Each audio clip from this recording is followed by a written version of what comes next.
ચલો નમસ્કાર વિદ્યાર્થી મિત્રો, મારું નામ છે ભાવેશ સર. આપણે ધોરણ 9 માં સામાજિક વિજ્ઞાન વિષયમાં પહેલો પાઠ ચાલુ કર્યો હતો. પહેલા પાઠમાં આપણે ભારતમાં યુરોપિયન પ્રજાનું આગમન, એના કારણો, ના આગમન પછી ભારતમાં આવેલી યુરોપિયન પ્રજા વચ્ચે સત્તા સંઘર્ષ થયો ને એમાંથી કઈ પ્રજાએ ભારતમાં સત્તા જમાવવામાં સફળતા મેળવી તેના વિશે આપણે ભણી ગયા. હવે આગળ આપણે જોઈએ છે પ્લાસીનું યુદ્ધ. ચલો વિદ્યાર્થીઓ સાંભળો. પ્લાસીનું યુદ્ધ તો કહેવાય છે ઈસવીસન 1756 માં બંગાળની ગાદી ઉપર સિરાજ ઉદ-દૌલાનું શાસન ચાલતું હતું. ઈસવીસન 1756 માં બંગાળની ગાદી ઉપર સિરાજ ઉદ-દૌલાનું શાસન ચાલતું હતું. એટલે કે સિરાજ ઉદ-દૌલા બંગાળની ગાદી ઉપર હતો, પણ તેનો સ્વભાવ કેવો હતો? ઉતાવળિયો હતો. ઉતાવળિયો એટલે એના આવા સ્વભાવને કારણે બંગાળના અને એના દરબારના વેપારીઓ કે એના મંત્રીઓ પણ તેના વિરોધી થઈ ગયા હતા. સિરાજ ઉદ-દૌલાના મંત્રીઓ પણ તેના વિરોધી થઈ ગયા હતા. એવા ટાઈમ પર જે પશ્ચિમ બંગાળમાં અંગ્રેજો વેપાર કરતા હતા, તમે 8મા ધોરણમાં પણ ભણી ગયા છો. પશ્ચિમ બંગાળમાં કલકત્તાની ફરતે જે અંગ્રેજો વેપાર કરતા હતા, તેમણે એ વેપારી મથકોની ફરતે સિરાજ ઉદ-દૌલાને પૂછ્યા વગર કિલ્લેબંધી કરી. વેપારી મથકોની ફરતે શું કરી? કિલ્લેબંધી. હવે એક તો વેપારીઓએ કિલ્લેબંધી કરી નવાબને પૂછ્યા વગર, બીજી બાજુ એ વેપારીઓ રાજ્યની અંદર ખટપટ કરતા હતા. રાજ્યમાં આવીને રાજ્યની બાબતમાં શું કરતા હતા? ખટપટ એટલે અંદર ઝઘડા થાય એવો પ્રયત્ન કરતા હતા. તો સિરાજ ઉદ-દૌલાએ શું કર્યું? સિરાજ ઉદ-દૌલાએ વેપારીઓને પહેલા તો ધમકી આપી કે તમે નિયમ પ્રમાણે વેપાર કરો અને નિયમ પ્રમાણે વેરો ભરો. કોઈએ રાજ્યની બાબતમાં દખલગીરી કરવાની નહીં. પણ વેપારીઓ માનતા નહોતા. હવે જ્યારે વેપારીઓ નહોતા માનતા તો સિરાજ ઉદ-દૌલાએ શું કર્યું? પોતાના સિપાહીઓ સાથે ગયો અને બંગાળમાં કલકત્તાની ફરતે જે બ્રિટિશ કંપનીની વેપારી મથકો હતા, એ બધી જ દુકાનો એમની તોડી પાડી. હવે એમની બધી દુકાનો તોડી પાડી એટલે વેપારીઓએ એની ફરિયાદ કોને કરી? તો તમિલનાડુના ચેન્નઈમાં એમનો એક નાનકડું લશ્કર હતું. લશ્કરનો સેનાપતિ હતો રોબર્ટ ક્લાઇવ. કોણ હતો? Robert Clive. તો રોબર્ટ ક્લાઇવને જાણ કરી. રોબર્ટ ક્લાઇવ પોતાનું લશ્કર લઈને કલકત્તા આવ્યો. તેને જોયું કે આપણે સિરાજ ઉદ-દૌલાને યુદ્ધમાં હરાવી શકતા નથી, કારણ કે એનું લશ્કર કેવું છે? મોટું. એટલે રોબર્ટ ક્લાઇવે એક કાવતરું કરવાનું આયોજન કર્યું. એને શું આયોજન કર્યું? એને વિચાર આવ્યો કે સિરાજ ઉદ-દૌલાના દરબારીઓ આમ પણ તેના વિરોધી છે. જો સિરાજ ઉદ-દૌલાને યુદ્ધમાં હરાવવું હોય તો એના સેનાપતિને જ આપણે લાલચ આપવી પડે. તો એના માટે શું કર્યું? તેના સેનાપતિ મીર જાફરને એક તો બંગાળના નવાબ બનવાની લાલચ આપી અને એની સાબિતી માટે શેઠ અમીચંદને 30 લાખ રૂપિયા આપ્યા. 30,000 રૂપિયા આપ્યા.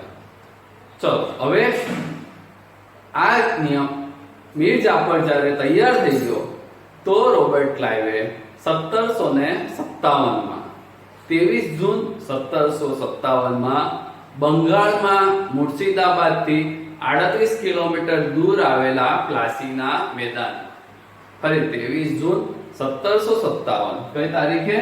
23 જૂન 1757માં બંગાળમાં મુર્શિદાબાદથી 38 કિલોમીટર દૂર પ્લાસીના મેદાનમાં, પલાસ નામનું ઝાડ ને એ મેદાન પરથી શું નામ પડ્યું? યુદ્ધનું પ્લાસીનું મેદાન. પ્લાસીના મેદાનમાં રોબર્ટ ક્લાઇવનું લશ્કર અને સિરાજ ઉદ-દૌલા વચ્ચે યુદ્ધ થયું.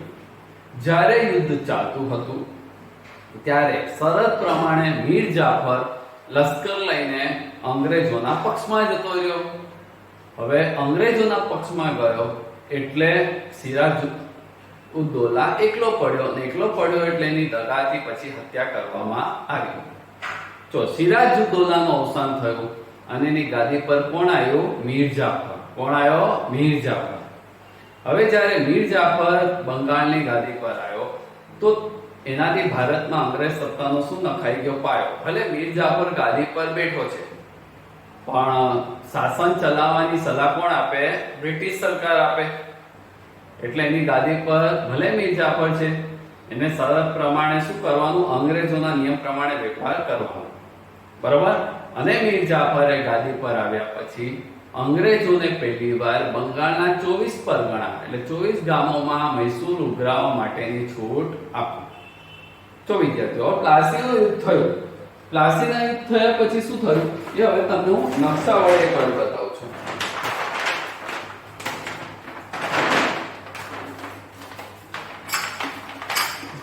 જો પ્લાસીનું યુદ્ધ થયું.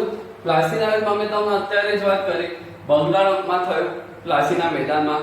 અને જે લશ્કર આવ્યો ક્યાંથી આવ્યો? તો ચેન્નઈથી આવ્યો. કોણ આવ્યો તો ચેન્નઈથી લશ્કર લઈને? Robert Clive.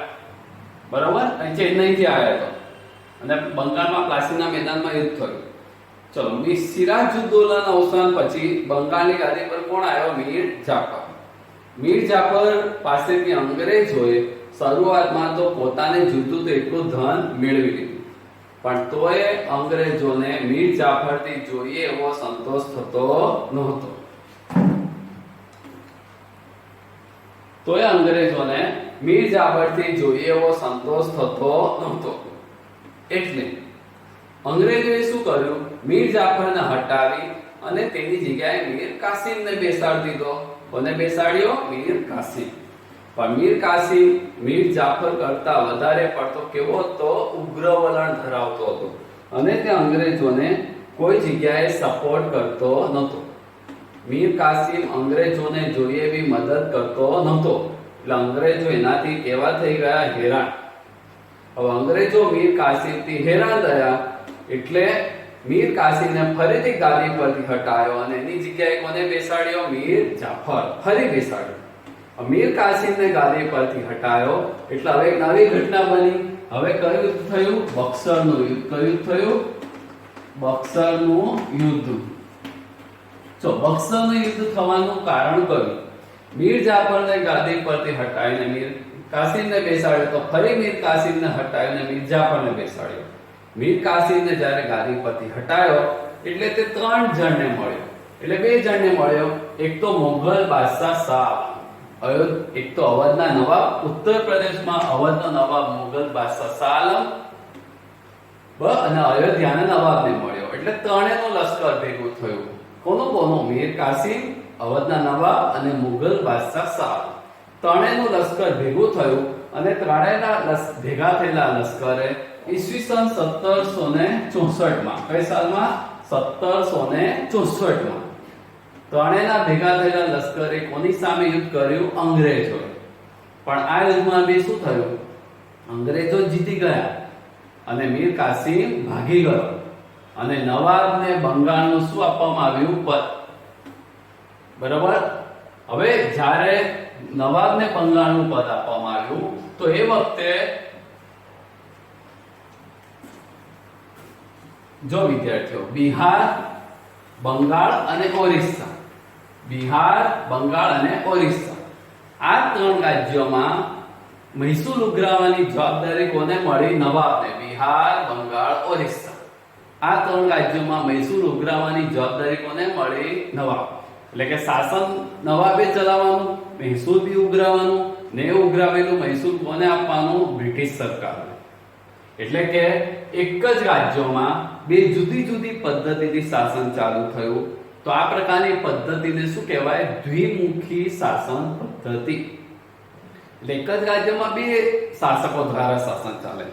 અંગ્રેજોના ઈશારા પર કોણ ચલાવતું? નવાબ. અને નવાબ મૈસૂર ઉઘરાવીને કોને આપે? અંગ્રેજોને આપી દે. કારણ કે સત્તા કોની? અંગ્રેજોની.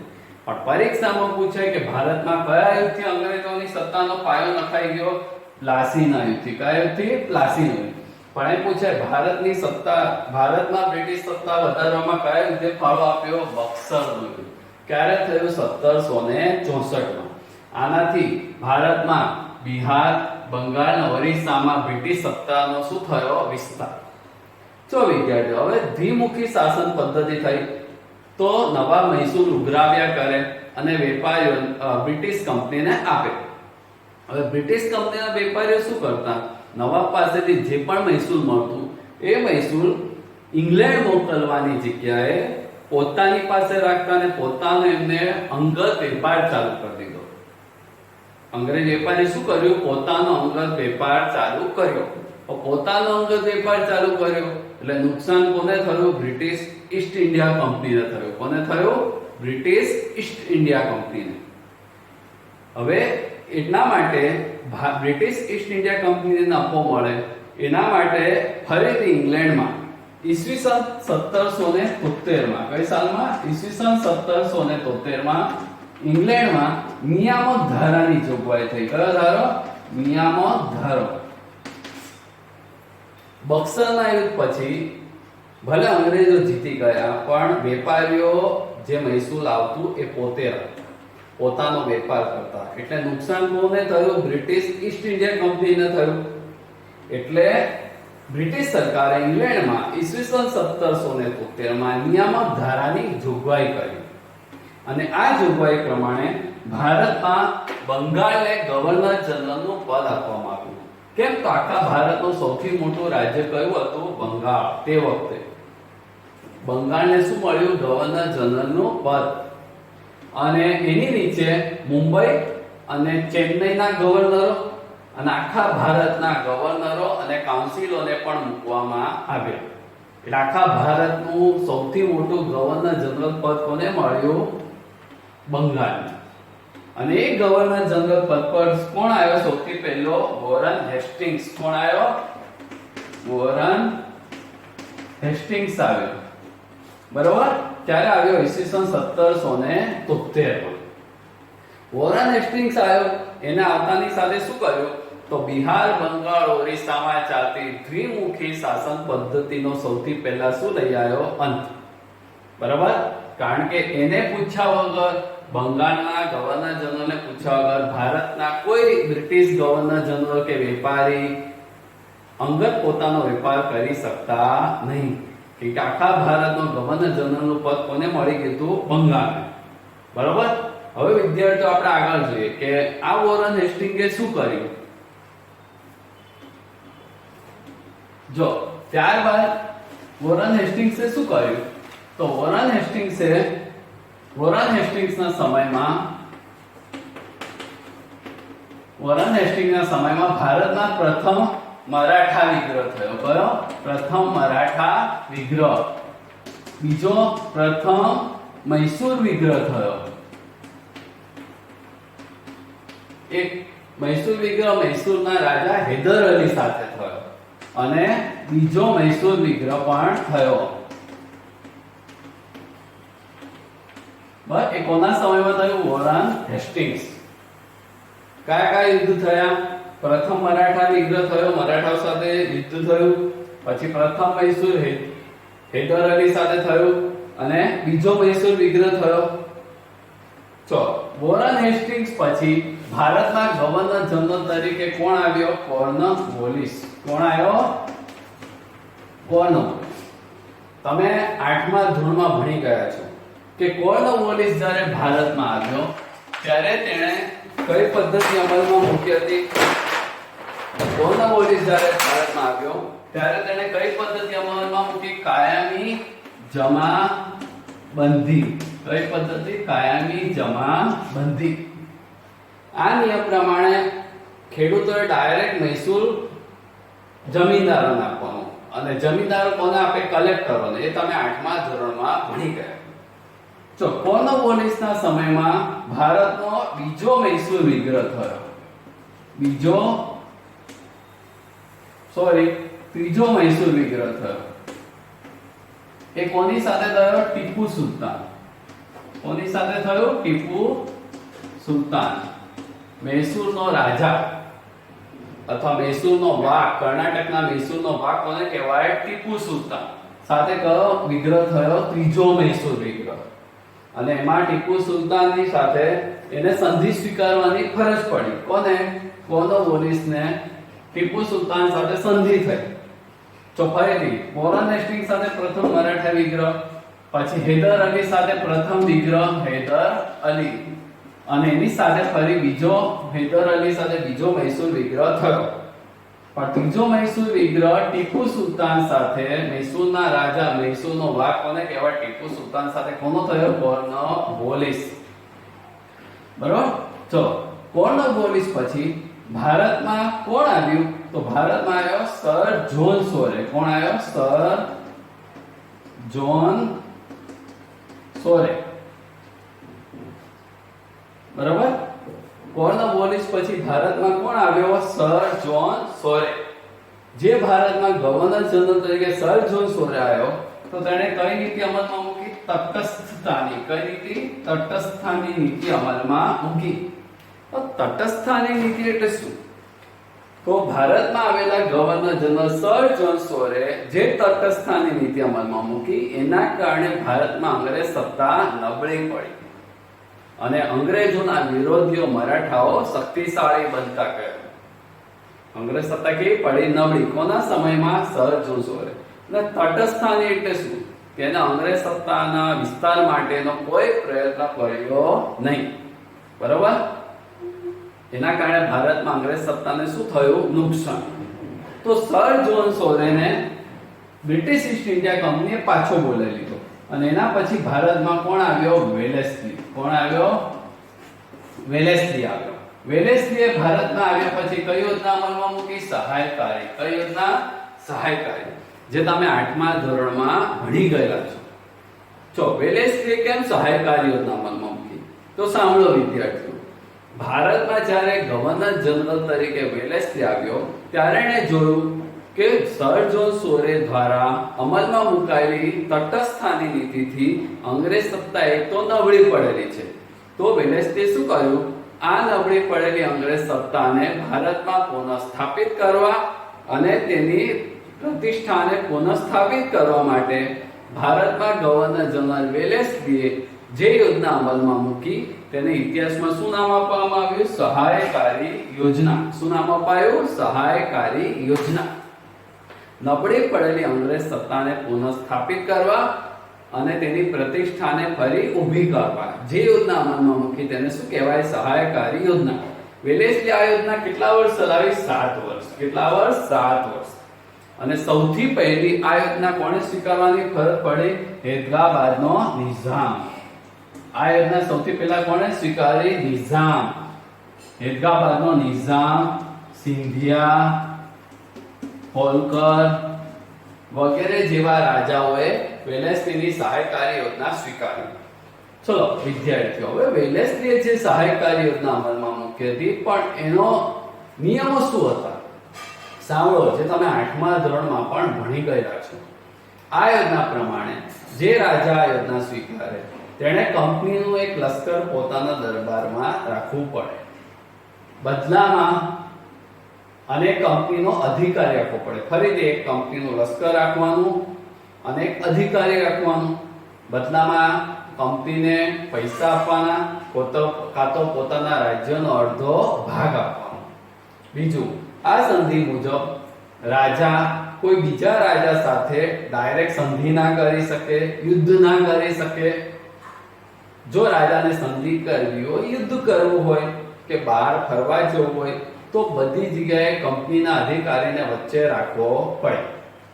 બીજો નિયમ, આ સંધિ મુજબ કંપનીના અધિકારી સિવાય અન્ય બહારના કે અન્ય કોઈ વિદેશી વ્યક્તિને પોતાના દરબારમાં અધિકારી તરીકે પણ રાખી શકાય નહીં. તો સહાયકારી યોજનામાં કયા નિયમ? રાજ્યમાં લશ્કર રાખવાનું, કંપનીનો એક અધિકારી રાખવાનો, રાજાને કઈ કરવું હોય તો પણ કંપનીના અધિકારીને વચ્ચે રાખવાનો, કોઈ રાજા સાથે યુદ્ધ કરવું છે, બહાર જવું છે તો પણ કંપનીનો અધિકારી વચ્ચે આવશે, અને કંપનીના અધિકારી સિવાય અન્ય કોઈ વ્યક્તિને દરબારમાં અધિકારી તરીકે રાખી શકાય નહીં. જો રાજા પૈસા આપવામાં નિષ્ફળ જાય તો પોતાના રાજ્યનો અડધો ભાગ આપવાનો. કહેવાય છે આમ કરતા કરતા વેલેસ્લીએ 7 વર્ષના સમયગાળામાં, કેટલા વર્ષના? 7 વર્ષના સમયગાળામાં ભારતમાં નબળી પડેલી અંગ્રેજ સત્તાને પુનઃસ્થાપિત કરી દીધી. અને વેલેસ્લીના સમયમાં ભારતમાં ચોથો મૈસૂર વિગ્રહ થયો. કયો? ચોથો મૈસૂર વિગ્રહ. અને આ મૈસૂર વિગ્રહમાં ટીપુ સુલતાન લડતા લડતા મર્યો. ટીપુ સુલતાનના વધ સાથે ભારતમાં કાયમ માટે ચાલતી ફ્રેન્ચ સત્તાનો પણ શું આવી ગયો? અંત. કારણ કે ટીપુ સુલતાનના દરબારમાં કોનું લશ્કર હતું? ફ્રેન્ચનું હતું. એટલે વેલેસ્લીએ શું કર્યું? એક સાથે બે કામ કર્યા. સહાયકારી યોજનાનો વિસ્તાર કર્યો, ટીપુ સુલતાનના વધ સાથે ફ્રેન્ચની સત્તાનો પણ અંત કરી દીધો. બરાબર વિદ્યાર્થીઓ? હવે એના પછી ભારતમાં ચલો ફરીથી સૌથી પહેલા નિયામક ધારા પ્રમાણે વોરન હેસ્ટિંગ્સ આવ્યો. એને શું કર્યું? પછી કોર્નવોલિસ આવ્યો. એને શું કર્યું? અને સર જોન સોરે આવ્યો. એના પછી કોણ આવ્યો? વેલેસ્લી. હવે આપણે આગળ જોઈએ હેસ્ટિંગ્સ. તો વેલેસ્લી પછી ભારતમાં કોણ આવ્યો? હેસ્ટિંગ્સ.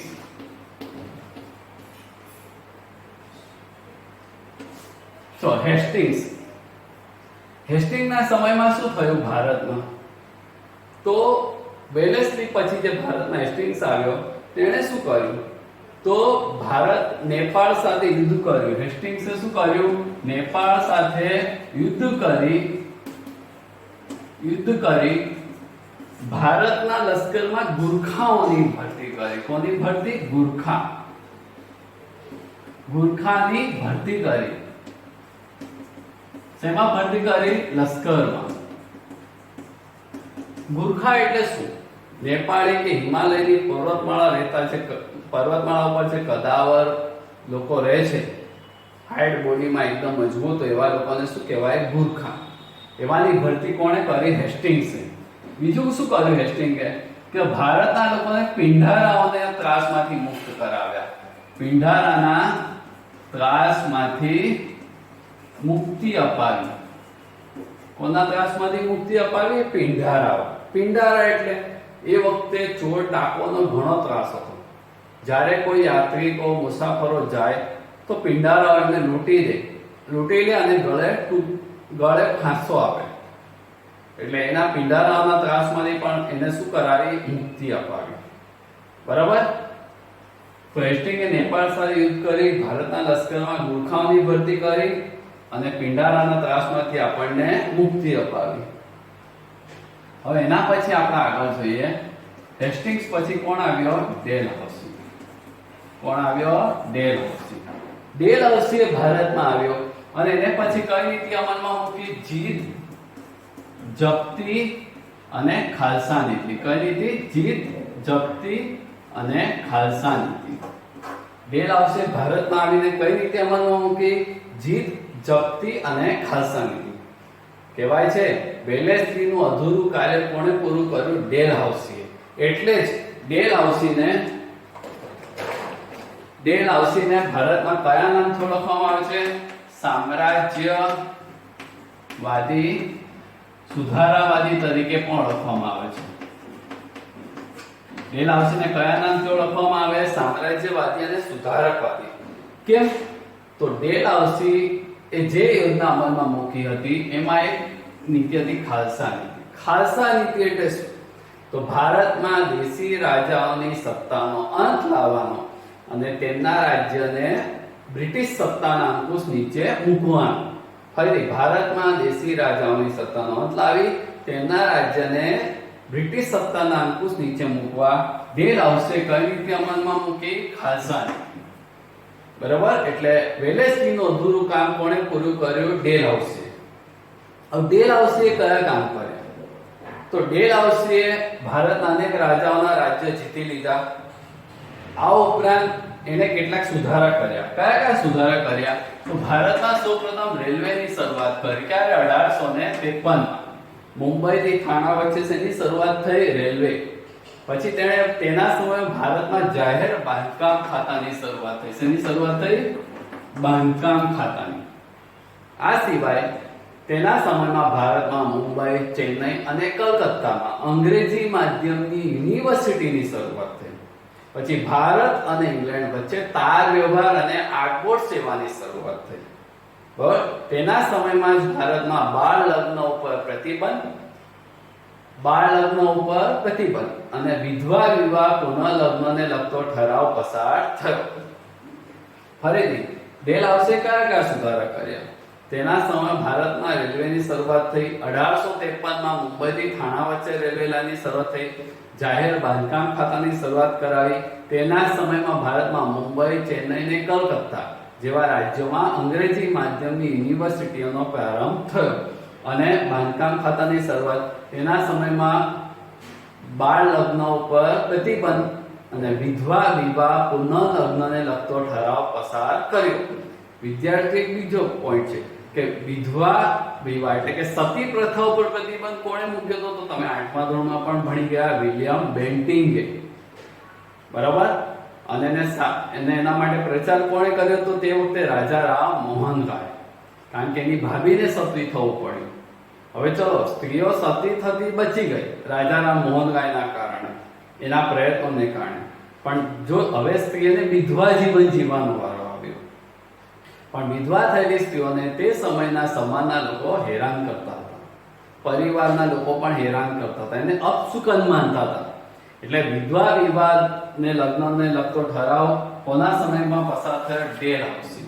એટલે કહેવાય છે ડેલ હાઉસી સામ્રાજ્યવાદીની સાથે સાથે કયા શાસક તરીકે ઓળખાયો? સુધારાવાદી. બરાબર. વિદ્યાર્થીઓ, આપણે આજે કયા પોઈન્ટ ભણ્યા? પહેલા એકવાર એટલું સાંભળી લો. પ્લાસીનું યુદ્ધ ભણ્યા, કેમ થયું. પછી બક્સરનું યુદ્ધ ભણ્યા. એના પછી નિયામક ધારાની જોગવાઈથી વોરન હેસ્ટિંગ્સ આવ્યો. એના પછી કોર્નવોલિસ આવ્યો. એના પછી સર જોન સોરે આવ્યો. પછી વેલેસ્લી આવ્યો. એના પછી ડેલ હાઉસ હેસ્ટિંગ્સ આવ્યો. અને હેસ્ટિંગ્સ પછી ડેલ હાઉસ. અને કયા સુધારા કર્યા? કહેવાય છે ઈસવીસન 1757 ના પ્લાસીના યુદ્ધથી 1857 100 વર્ષના શાસનકાળમાં બ્રિટિશ સરકારે ભારતને શું બનાવી દીધું? સંપૂર્ણ રીતે ગુલામ. અને આ 100 વર્ષમાં બ્રિટિશ સરકારે ભારતના લોકો પર આર્થિક અને સામાજિક રીતે પણ અસરો કરી. આર્થિક રીતે એટલે શું? તો અંગ્રેજોના આવ્યા પછી ભારત પહેલાના જે ગામડા સ્વતંત્ર હતા એ ગામડા તૂટી ગયા, બધા પરાવલંબી થઈ ગયા. ન્યાયનું કામ જે સરપંચ કરતા હતા એ બધું કામ પણ કોણે લઈ લીધું? અંગ્રેજોએ લઈ લીધું. બરોબર. એટલે આર્થિક વ્યવસ્થા થઈ. બંગાળમાં ચાલતા ઉદ્યોગો પડી ભાગ્યા. સૂત્રક કાપડનો ઉદ્યોગ તૂટી ગયા. ગામડાના લોકો રોજીરોટી માટે શહેરો તરફ ગયા. એ બધી કઈ અસર થઈ? આર્થિક. અને બીજું કે અંગ્રેજો એની કાચો માલ સસ્તા ભાવે લેતા ને એ કાચો માલ ઇંગ્લેન્ડ મોકલે ને ત્યાં તૈયાર થયેલો માલ પાછો ભારતના પોતાના વેપારી મથકો પર મોંઘા ભાવે વેચતા. એટલે આમ જો કાચો માલ સસ્તા ભાવે લે, જો કોઈ ના આપે તો એને મારે, શિક્ષા કરે. તો આ બધી કઈ અસરો થઈ? આર્થિક. આના કારણે પણ ભારતમાં અંગ્રેજ સત્તા કેવી બનવા લાગી? મજબૂત. કારણ કે આખું ભારત બ્રિટિશ સત્તાનું શું થવા લાગ્યું? ગુલામ. અને સામાજિક અસરથી એટલે જોઈએ તો ભારતમાં પહેલા કુરિવાજો, સતી પ્રથા, બાળ લગ્ન, દીકરીને દૂધ પીતી કરવાનો રિવાજ, આ બધા કુરિવાજો ધીરે ધીરે શું થયા? દૂર થવા લાગ્યા. એક અંગ્રેજોના આવ્યા પછી એક ફાયદો થયો. બીજું, કુરિવાજો દૂર થયા, એને દૂર કરવાવાળા સમાજ સુધારકો આવ્યા. કેટલાક અંગ્રેજોએ મદદ કરી, જેમ કે વિલિયમ બેન્ટિંગ, ડેલ હાઉસી જેવા અંગ્રેજોએ પણ મદદ કરી કુરિવાજ દૂર કરવામાં. પછી ભારતમાં એવું લાગ્યું અંગ્રેજોને કે અંગ્રેજી ભાષા જાણનાર લોકોનો એક વર્ગ ઊભો થાય, અને એ કરવા માટે તેમણે ભારતમાં અંગ્રેજી માધ્યમની યુનિવર્સિટીઓનો પણ પ્રારંભ કર્યો. તો કહેવાય છે ભારતમાં અંગ્રેજી માધ્યમની યુનિવર્સિટીની શરૂ કરવામાં લોર્ડ મેકોલેના પ્રયાસોથી અને ચાર્લ્સ વુડની ભલામણથી. પ્રયત્ન કોણે કર્યો? તો ભારતમાં લોર્ડ મેકોલે. ને ભલામણ કોણે કરી? ચાર્લ્સ વુડ ની ભલામણથી ભારતમાં અંગ્રેજી માધ્યમની યુનિવર્સિટીઓનો પણ પ્રારંભ થયો. તો સામાજિક સુધારણામાં આપણા દેશના કુરિવાજો દૂર થયા, અંગ્રેજી માધ્યમની યુનિવર્સિટીનો શરૂઆત થઈ. બરોબર. એનાથી ભારતના લોકોમાં દિવસે ને દિવસે શું આવવા લાગી? જાગૃતતા. પણ એ જાગૃતતા આવવાને કારણે જ ભારતમાં 1857 નો સંગ્રામ પણ ઊભો થયો, કારણ કે એ સંગ્રામ ભારતના લોકોએ પોતાની જાતે ઊભો કર્યો ને એને આગળ લાવવામાં આપણને કોણે ફાળો આપ્યો? એક તો ભારતના ભવ્ય વારસાએ. આ સિવાય પાશ્ચાત્ય શિક્ષણ, એટલે અંગ્રેજો જે પોતાની ઈચ્છા પૂરી કરવા ભારતના લોકોને અંગ્રેજી શીખવતા હતા, પણ ભારતના લોકો અંગ્રેજી ભાષાના ગ્રંથો વાંચતા તેમનામાં પણ શું આવી? જાગૃતતા આવી. આ ઉપરાંત રેલવે લાઈન શરૂ થઈ, તાર વ્યવહાર શરૂ થયો, તેનાથી ભારતના લોકો એકબીજાની નજીક આવ્યા અને એનાથી ભારતમાં અંગ્રેજો સામેની ચળવળ ને રાષ્ટ્રવાદી આંદોલનનો પણ આગળ વધારો થતો ગયો. તો વિદ્યાર્થીઓ, આજે તમે આ જે કંઈ ભણ્યા છો, પ્લાસીનું યુદ્ધ, બક્સરનું યુદ્ધ, નિયામક ધારાની જોગવાઈ, ડેલહાઉસીના સુધારા, વેલેસ્લીની સહાયકારીની યોજના, આ વિડીયો ધ્યાનથી 2-3 વાર સાંભળશો અને તમને અહીંથી એના પ્રશ્નો પણ આપવામાં આવશે, જે તમારે મોઢે કરી અને નોટમાં લખવાના રહેશે. થેન્ક્સ.